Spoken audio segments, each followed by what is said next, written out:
Assalamualaikum warahmatullahi wabarakatuh. Perkenalkan, nama saya Ahmad Syadzili, saya dari PPA 3A. Sini saya akan menjelaskan tentang kesulitan belajar. Nah, apa itu kesulitan belajar? Kesulitan itu merupakan kondisi sulit atau tidak mudah, sedangkan belajar itu merupakan proses perubahan tingkah laku atau tanggapan yang disebabkan oleh pengalaman. Ini menurut Departemen Pendidikan dan Kebudayaan. Nah, lalu bagaimana arti selengkapnya? Kesulitan belajar itu merupakan kondisi proses belajar yang dialami oleh peserta didik, di mana dalam proses tersebut itu terdapat hambatan-hambatan untuk mencapai hasil belajar, atau kondisi di mana siswa itu tidak dapat belajar dengan sebagaimana semestinya. Nah, jadi jika dalam proses belajar siswa itu terdapat hambatan-hambatan atau kesulitan-kesulitan untuk mencapai suatu hasil belajar yang diharapkan, maka itu merupakan kesulitan belajar. Nah, selanjutnya saya akan menjelaskan beberapa gangguan dalam berbahasa. Yang pertama, gangguan secara biologis. Nah, gangguan ini biasanya diakibatkan oleh ketidaksempurnaan organ seperti yang dialami tunanetra dan tunarungu. Nah, seperti yang kita tahu bahwasanya syarat seseorang dapat berbicara atau berbahasa itu salah satunya dapat mendengar dengan baik. Ketika seorang itu tidak dapat mendengar dengan baik, maka seorang itu akan mengalami kesulitan dalam berbahasa. Yang kedua, ini diakibatkan kelainan pada sistem atau mekanisme berbicara, seperti kelainan pada paru-paru, kelainan pada pita suaranya, kelainan pada lidahnya, dan lain-lain. Yang kedua, gangguan secara kognitif.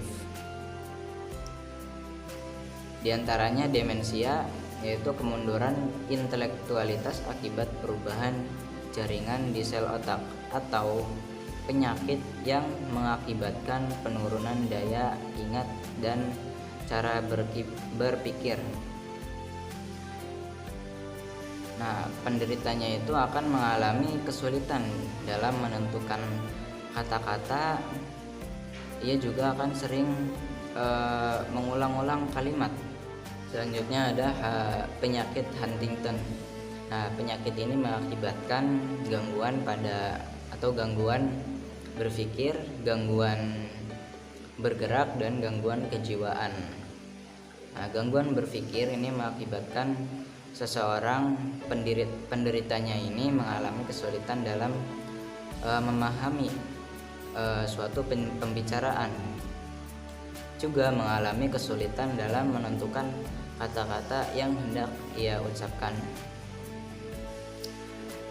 Sedangkan gangguan bergerak ini mengakibatkan penderitanya ini mengalami kesulitan dalam berbicara. Selanjutnya, penyakit skizofrenia. Skizofrenia ini merupakan gangguan berpikir yang mengakibatkan seorang itu halusinasi, kekacauan berpikir, dan perubahan perilaku. Nah, dikarenakan halusinasi tadi, penderita ini akan berbicara secara terus-menerus. Selanjutnya, gangguan secara psikogenik. Di antaranya berbicara manja, berbicara kemayu, berbicara gagap, dan berbicara latah. Yang selanjutnya, Ada gangguan secara linguistik, diantaranya masalah kefasihan.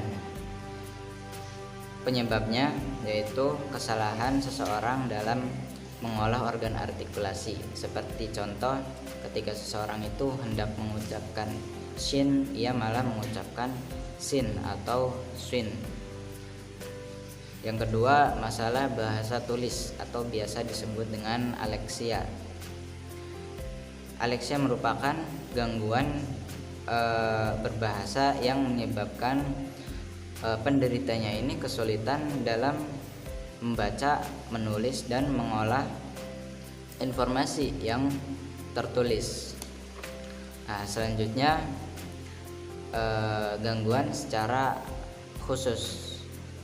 Gangguan secara khusus ini disebut dengan afasia, yaitu gangguan berkomunikasi yang disebabkan oleh kerusakan pada otak yang dapat mempengaruhi kemampuan seseorang dalam berbicara dan menulis, serta kemampuan memahami kata-kata saat membaca atau mendengar. Nah, afasia ini terbagi dalam beberapa jenis. Yang pertama ada afasia reseptif. Nah, afasia ini atau penderitanya ini akan mengalami kesulitan dalam memahami kata-kata. Nah, ia juga akan mengeluarkan kata-kata yang sulit dipahami oleh lawan bicaranya.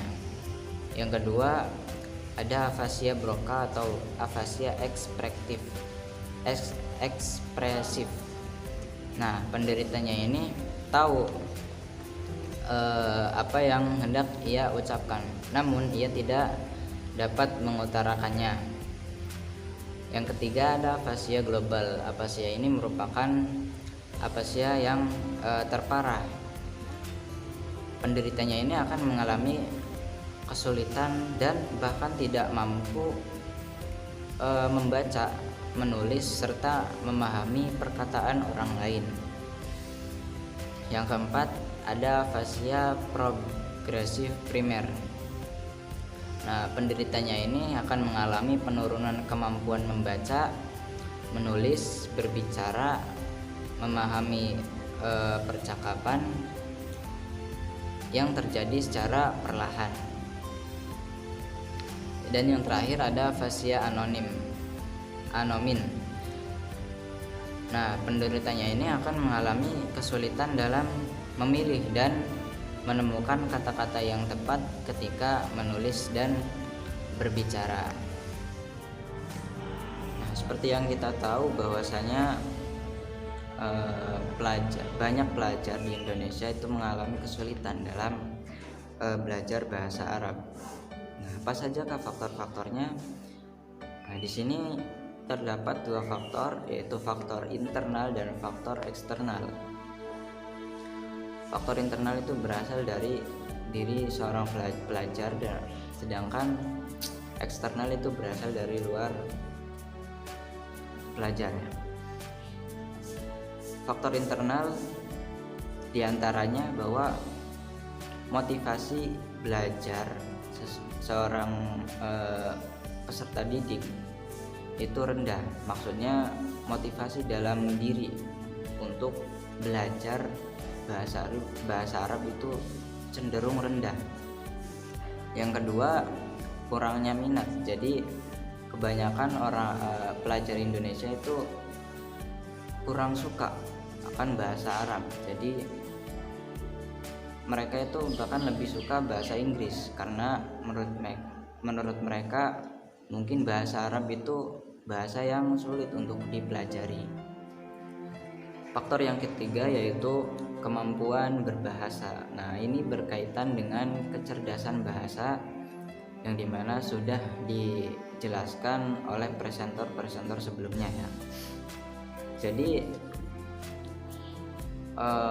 ketika kemampuan berbahasanya itu rendah atau kecerdasan bahasanya itu rendah, maka ini mempengaruhi seorang pelajar dalam mempelajari bahasa Arab.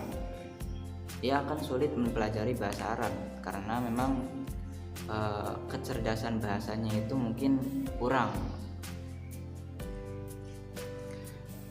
Faktor yang keempat yaitu kondisi psikologis siswa yang kurang baik.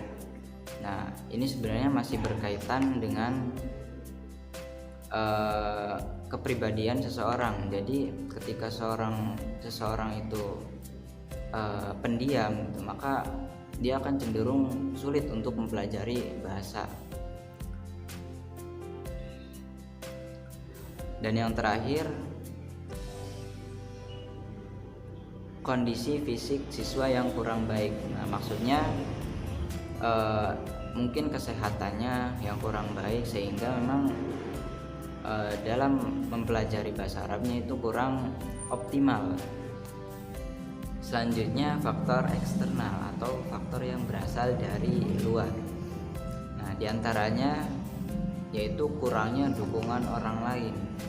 Nah, ketika seorang pelajar atau peserta didik hendak belajar bahasa Arab, sedangkan dukungan dari orang lain, entah itu orang tua, guru, teman-teman, itu kurang atau tidak ada, maka itu akan mempengaruhi proses belajar peserta didik tersebut. Ia akan mengalami kesulitan dalam mempelajari bahasa Arab karena kurangnya motivasi dari orang lain. Yang kedua, kurangnya fasilitas penunjang seperti kurangnya kualitas sekolahnya ataupun gurunya, atau juga media-media yang digunakan seperti buku dan lain sebagainya. Nah, ketika fasilitas-fasilitas tersebut